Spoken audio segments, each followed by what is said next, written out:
Stearman & Sons, and today we are unboxing and reviewing this. Yes, this has been a day I've been waiting for quite a while. The day I finally get to upgrade from a £100 hobby saw to the Lumberjack TS1800 professional 10-inch table saw. I actually can't wait to be able to have a cast iron top and an induction motor rather than a noisy little plastic thing with an aluminium bed. Oh, this is going to be a good day. The only problem is this thing weighs a hell of a lot more than the planer thicknesser, and I'm still on my own, so I've no idea I'm going to build this, but I'm sure we'll find out.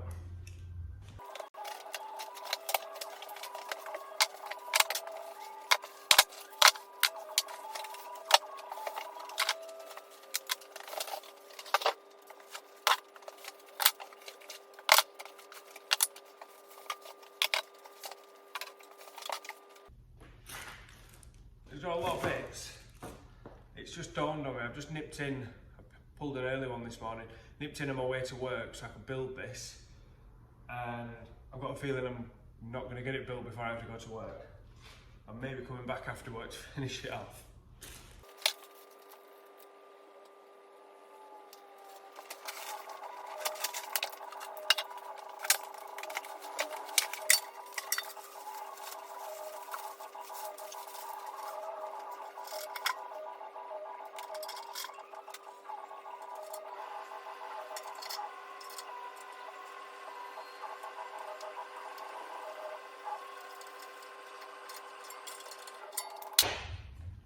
Last time I had my hands that close to a table saw blade in a stupid position, it bit me. That was a bit worrying. Always have your table saw turned off when you're doing stuff like that. So a little bit about why I chose this saw. Again, because I got a good deal for buying a few bits from the same place. However, this particular table saw came up on top for me, as in style, not the brand. I went for a hybrid saw because I wanted semi-mobility. Although I've got quite a lot of space in this new workshop once it's built, I did want it to be semi-modular. Even my 8x4 workbench that's going in the middle is going to be on casters so it can be moved. So this means if I do van conversions in the future, the bulk of the size of the workshop can be moved and put to one side, and even on a bad day I can get a van inside to convert the van and not have to work outside in the rain. So I didn't go for a cabinet saw purely because I wouldn't be able to get it out of the way if I needed to, whereas at least this hybrid saw is on casters so we can pop it up, slide it out of the way, move the workbench out of the way, bring a van in, do the van, take it back out. That was my thought process behind going for a hybrid saw rather than a cabinet saw. You're getting nearly all the benefits of a cabinet saw with the added benefit of mobility.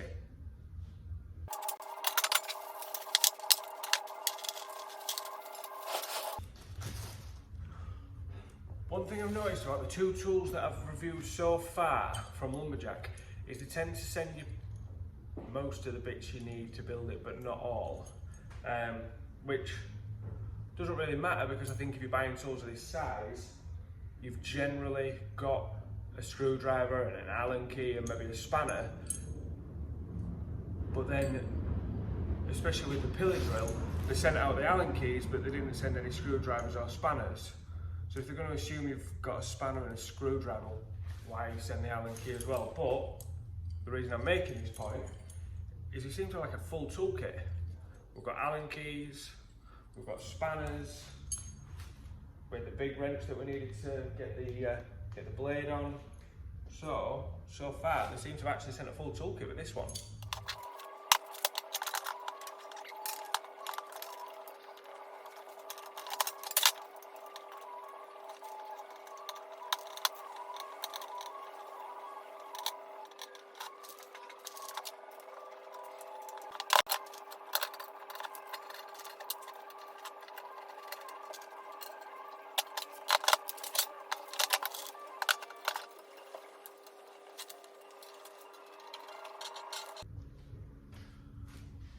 You'll be glad I've got you on fast forward now.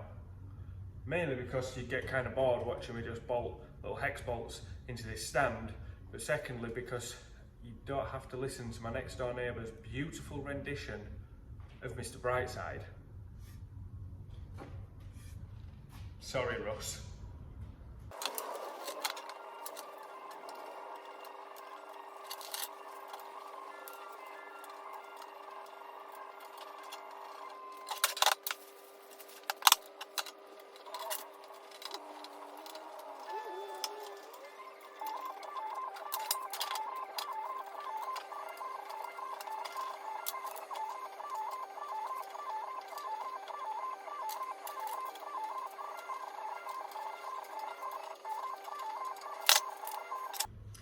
This would be much easier using my own Allen key set with a nice grip handle, but I don't know why, I'm a sucker for punishment, but I like to build things using the tools that they get delivered with, just to see if it's possible, if the tools are any good, if the right tools are in the box. So I'm just going to painstakingly carry on this Allen key, turning, getting stuck against the caster, going back, turning a little bit more. There you go.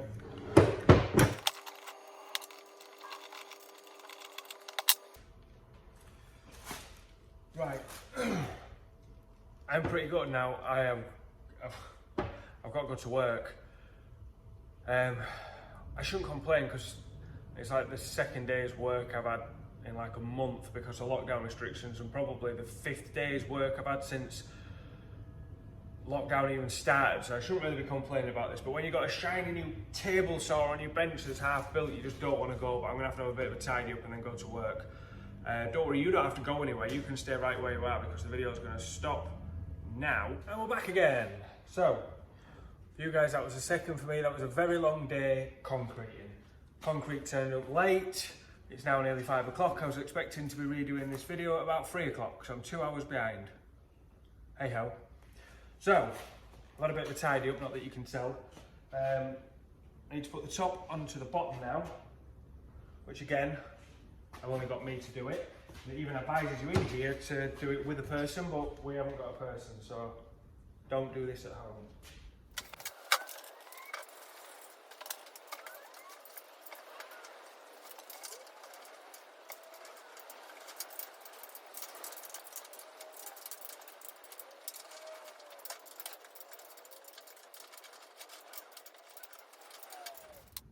Now, I've got to now stand this up. This is the correct way to do it, but standing it back up, you should be doing with 2 people. Do not stand it up like this. I know the guys at Lumberjack are going to be watching this video and going, oh my God, I can't believe you've just done that, Lee. But I don't have a choice. We're in lockdown, I can't have a spare person. I went better than I thought. You're just putting excess stress that you don't need, so tipping it up on the weight on the stand, but it withstood it. It's all good. I don't think it's bent.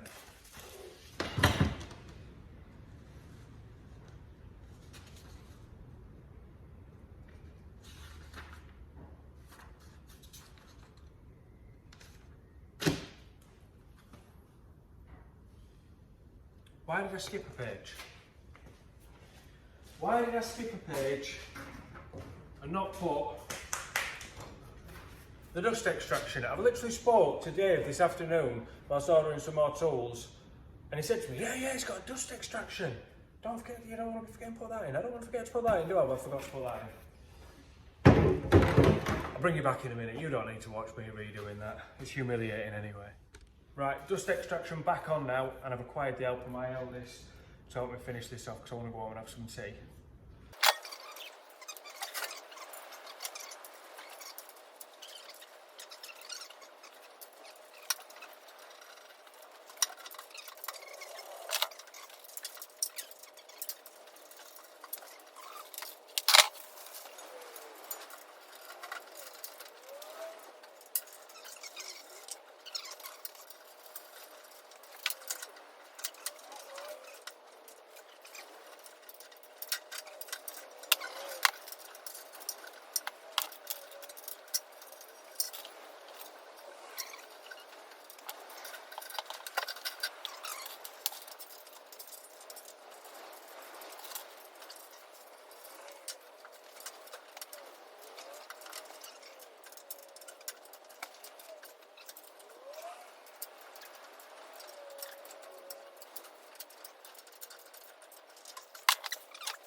yeah, we're trying to work out how to get the bolts in the back rail and we ain't got a clue. There's no point you standing around watching us scratch our skulls. So the back panel is ridiculously fiddly. You're going to need incy teeny fingers or some long nose pliers to get the bolts in there. And also, don't make the same mistake that I did. There's some shorter bolts, there's 4 of them. I assumed they were for the side pieces because the metal's thinner, and I was wrong. They're not for the side pieces, these are for the support rail on that side. So if you put them into this front rail and then get it all bolted into place and straightened up and sorted out, and then you realise that, then you have to take the whole thing back off, which is what we've just had to do. So the short bolts are for the support rail, don't put them in the side pieces.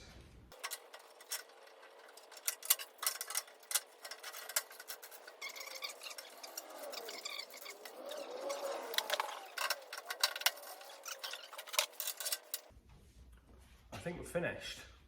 So that's the table saw finished, and I am absolutely blown away with this thing. Now I know what you're thinking. At the beginning of the video I told you I'd upgraded from a hobby saw to this, so I'm bound to be blown away. But there's so many features that, 1, I didn't have before, 2, just everything about it. The cast iron top is so flat and so smooth and so easy to use. I am not a blade guard user. I hate blade guards with a passion. Now I am not saying to you guys that you shouldn't use a blade guard, because it is a very, very important safety feature, and I've got a lump missing out my thumb which could have probably been prevented by using a blade guard, but I just don't usually like using blade guards. Don't get me wrong, I think a riving knife is an ultimate thing, you have to have it, and I wouldn't advise using that. And also I wouldn't advise for anybody not to use a blade guard, but up until now I didn't like using blade guards. But this blade guard has converted me. Just the fact, you know, it's quick release. Having a quick release blade guard means if I want to do a through cut, it's a quick clip off, take it off, do the through cut, clip back on, brilliant. It's not an issue. Also, we've got an adjustable riving knife, so I can drop the riving knife down and do a through cut, bring the riving knife back up. I don't have to go bodging a riving knife and chopping the top off it and then not having it there at all. The riving knife can be that size. I want to do a through cut, you lift the magnetic plate up, 1 screw, 1 pin, drop it down so it's just the right height for the blade. You've still got a riving knife, you can do your through cut, and then if you want it back up, you can pop it back up and quick release your blade guard back on. I'm a blade guard user now. This blade guard has converted me. The fence is brilliant. It's solid, it's square. It's just such a good fence. It's a really good fence. The off switch that you can use with your knee. I know a lot of saws are putting these in now. I've watched loads of videos of YouTubers where they've added their own out of MDF and built them in. Many cabinet saws do have them now. The one thing I like about this though is you can actually undo these bolts and slide that to wherever you want it. So if you're more comfortable with your left knee or your right knee, you can literally have that anywhere from there to there if you wanted. You could slide it up and down to wherever you feel comfortable turning that off with your knee. There's too much to list. This, honestly, if you're not already on your way to buy one of these, then stop watching this video after you've hit the subscribe button and liked it and go buy one of these saws. It is the best thing ever. There's just clips for everything. Everything's got a handy little spot that it slides into. You know, the mighty gauge slides into a slot down the side. It only comes with 1 push stick because I've stolen one from my planer thicknesser. But you know, your push sticks, we've got somewhere for them now, haven't we? You've got just somewhere for everything to hang. I know that's not an amazing feature and most saws have it, but combined with everything else, I can't say enough about this saw. I really can't. I'm going to do a couple of cuts. Not that you need to see how it cuts, but I just really enjoy the saw. It's so quiet compared to my hobby saw. I knew it would be because of the induction motor, but it's unbelievable how much quieter it is. Oh.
genuinely can't say anything more about this saw. It's brilliant. Go buy one. Genuinely, go buy one. This is going to be a complete game changer for my workshop. A complete game changer. It's brilliant. And it's portable. One click, you're up, you're moving around, drop, and it's solid again. You know, so combining this with an 8x4 workbench in the middle of the workshop for an outfeed table, and then being able to just put them both up on casters and slide them out the way if I want a van in here to do a van conversion, or you know, I need more space for a big project, whatever. I'm so glad I didn't buy a cabinet saw, because I've used my friend's Icon saw, I've used Axminster saws, and although yes, they are very smooth, they are very good, they are brilliant saws, let's just think for 1 second that this saw is £699. You're adding a lot of money to go for something that big and in that range. So you're getting a lot of saw for your money with this saw. It's portable, it's got a cast iron top, it's got a brilliant fence. That blade guard has completely changed me into a blade guard user. I actually like the blade guard. I can't say enough about it. It's just a good saw. I'm so happy that it's my favourite purchase so far. Every time I unbox one of these tools and build them up, I say this is my favourite purchase so far. And I'm hoping that when I unbox my bandsaw next, I'm going to say it again. But I cannot see the bandsaw beating this. I really can't see the bandsaw beating this. But you'll have to wait and see. And if you want to see if the bandsaw does beat it, you need to hit the subscribe button, hit the bell notification so you know that you're going to get the video, like and share the video. Stay safe everyone, we'll see you soon.